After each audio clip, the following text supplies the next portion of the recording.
Okay, so the Korra universe, we're gonna take away the bending of all the benders and we're gonna put them in a fight. So Korra versus Mako versus Bolin versus whoever else we can think of. None of them have their bending, and we're not including people like Asami who were never benders to begin with.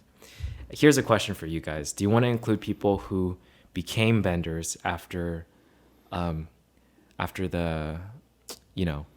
the airbending? Yeah. Yeah.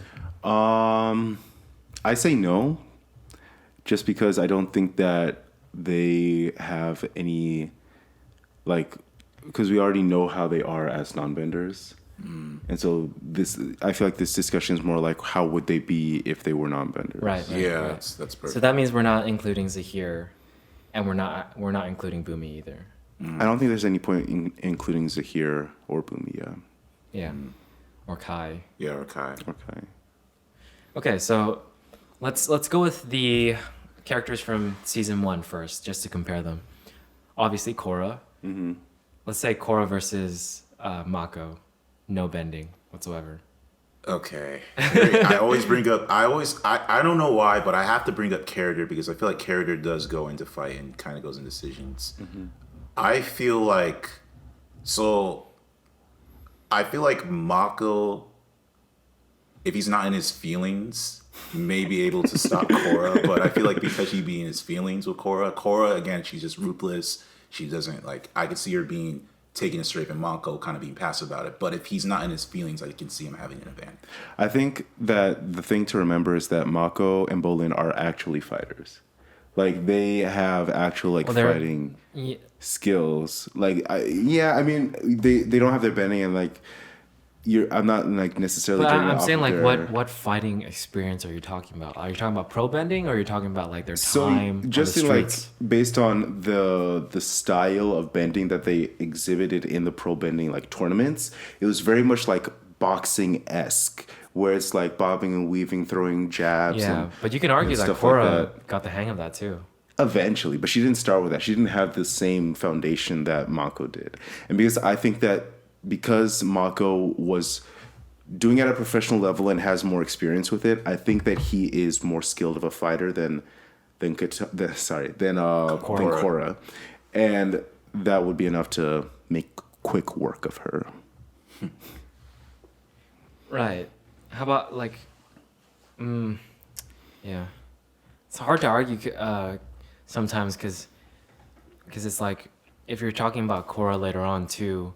I do feel like she got a lot of experience fighting in a way where her bending was restricted. Yes, exactly. When the metal was like still poisoning her. Exactly. And she was fighting like actual benders with like basically a handicap. Mm-hmm. Not to mention there was times where she went to the spirit world and she didn't have her bending. So and she knew how to like maneuver herself from that as well. Mm-hmm. So it's really hard. If I could cop out, I'd say it'd be Tai. But if I had to pick one, I'd say Korra. I don't know. Like I said, the only reason why I'm leaning towards Korra is again, I feel like character plays a role, and I just feel like Mako will be in his feelings too much to like.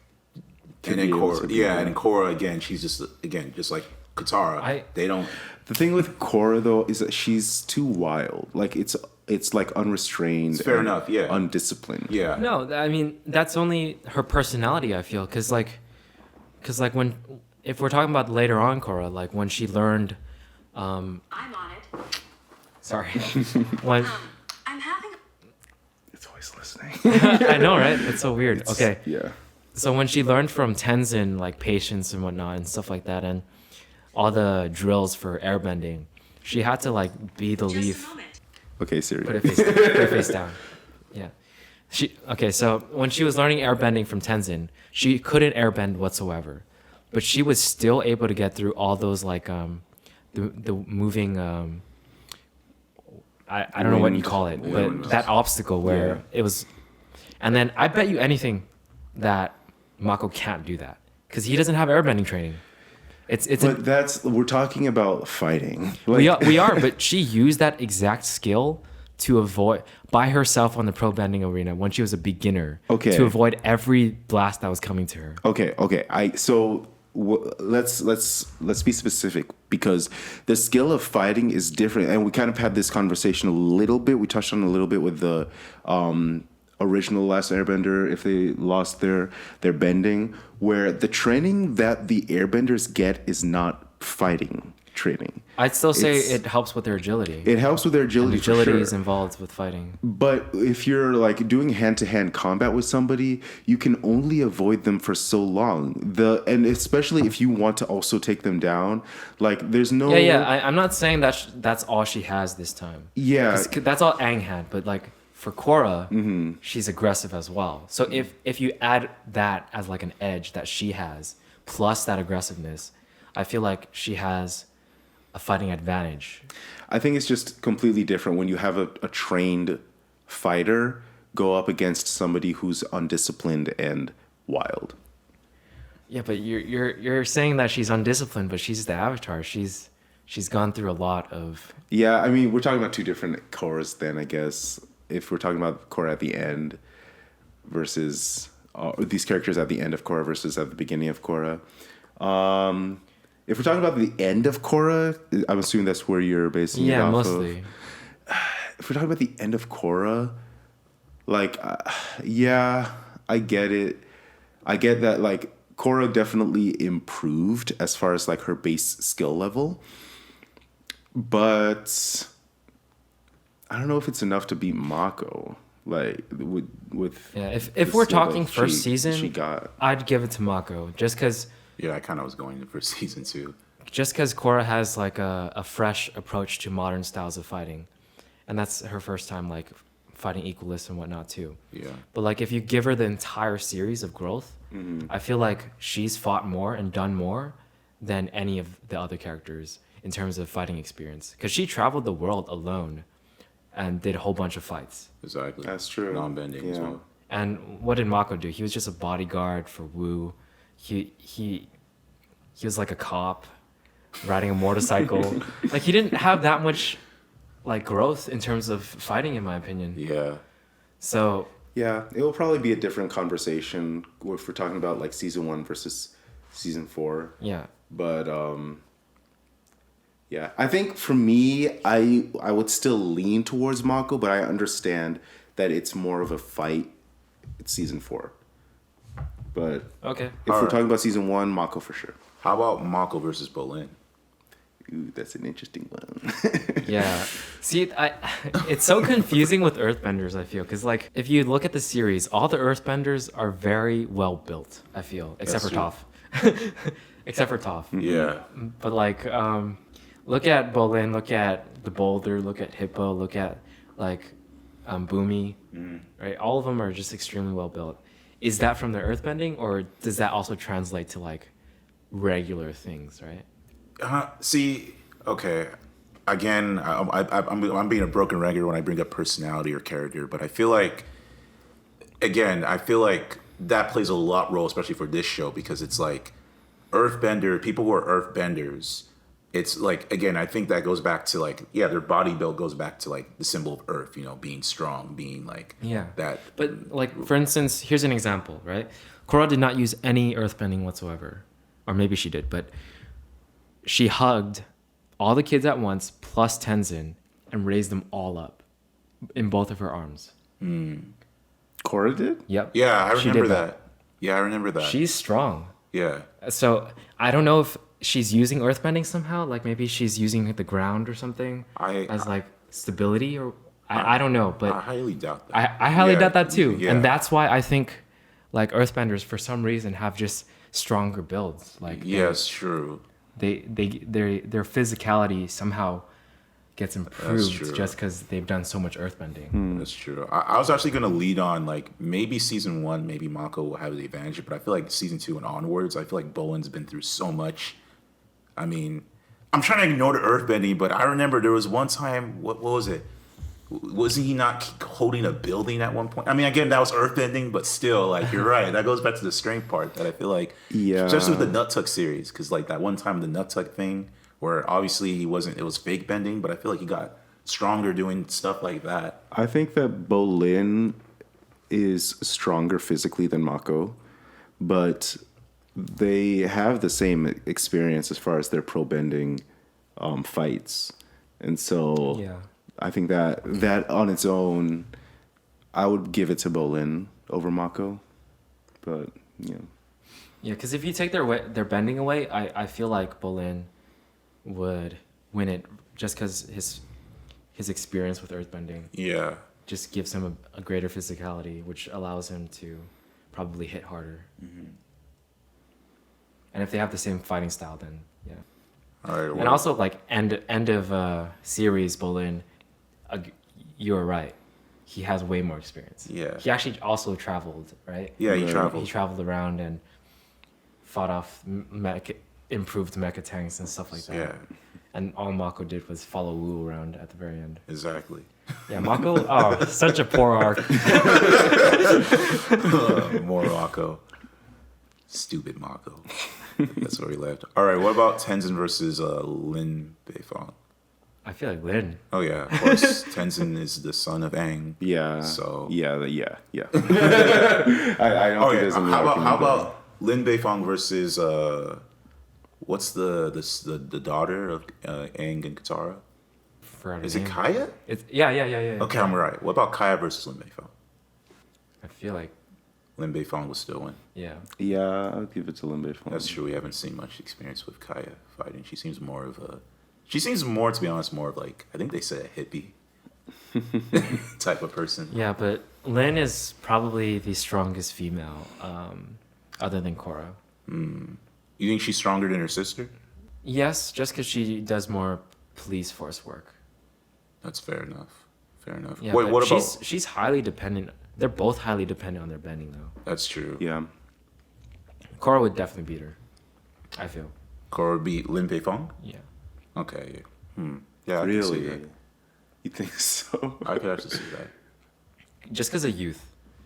I feel like if she was in Yeah, her, that's a good. if she was in her prime, she could probably beat Korra, but Okay, yeah, that's fair. Yeah, I'll give it to that. Yeah. because she's in her 50s. Yeah, something like that. Old.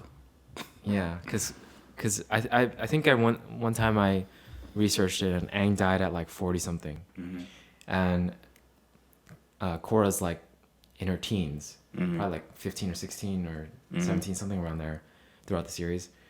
So that's about 60 years, 50 to 60 years. Okay. So that means if Toph had Lin maybe like 10 to 20 years after the series ended, then she would be in her 40s to 50s. 40s to 50s. Yeah. Yeah, that makes sense. Okay, what about that one lava bender? Him against Right, Gazan. Gazan.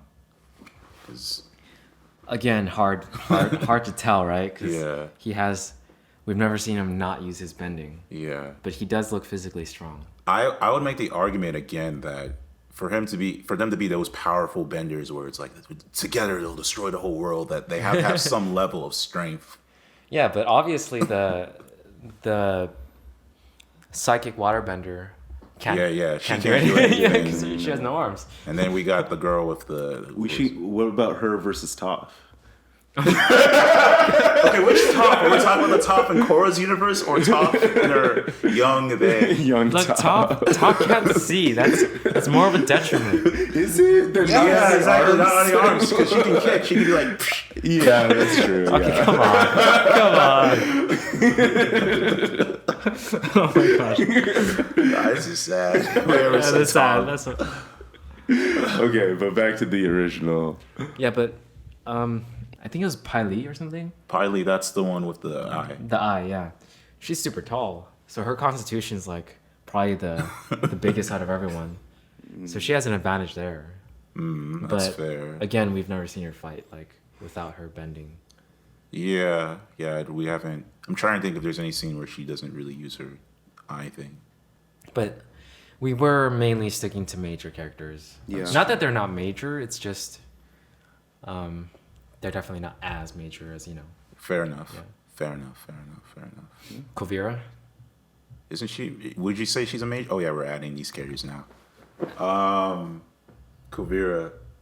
I mean, there was that little time where she kind of like when Korra and her were kind of wrestling with the cannon, and didn't seem like she used much bending. So she seems pretty strong, but I guess comparing to, I still feel like all the Beifongs, even Top. No, I'm not. I'm joking about blind Top to me. You've been knocking her out.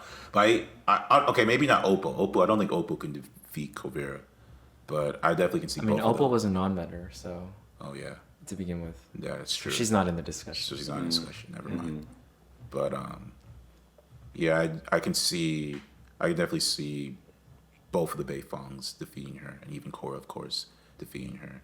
I don't know about her and Mako. That might be no, not Mako. Bolin. That was the one I was thinking. I don't know. That might be interesting. I'm gonna give it to Bolin just because of all the experience he's had. So who's the top? Who's at the very top? Very top. So just off of my head, especially with season 4, I'm just gonna have to give Korra the top, in my opinion. Then from there, Lin Beifong, and then from there, Bolin. And if we're just talking about the main characters, it would be those 3 in my eyes. Okay. I'd probably go Bolin on top.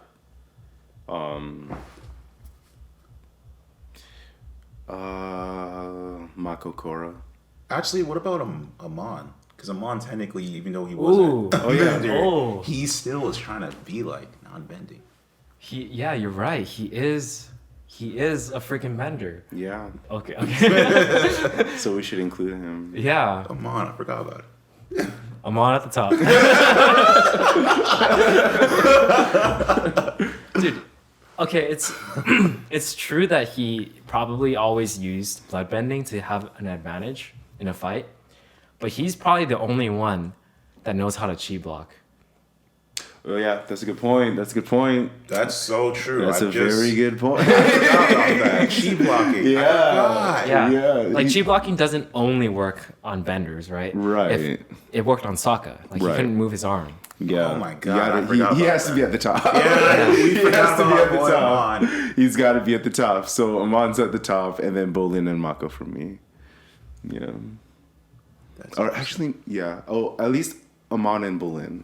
I'll say Amon and Bolin for sure, but yeah, for me it'd be Amon, Korra, and then Lin Beifong. Those are the top 3 in my end. I'd go with Amon, Korra, and I don't know who the third would be. Maybe Bolin.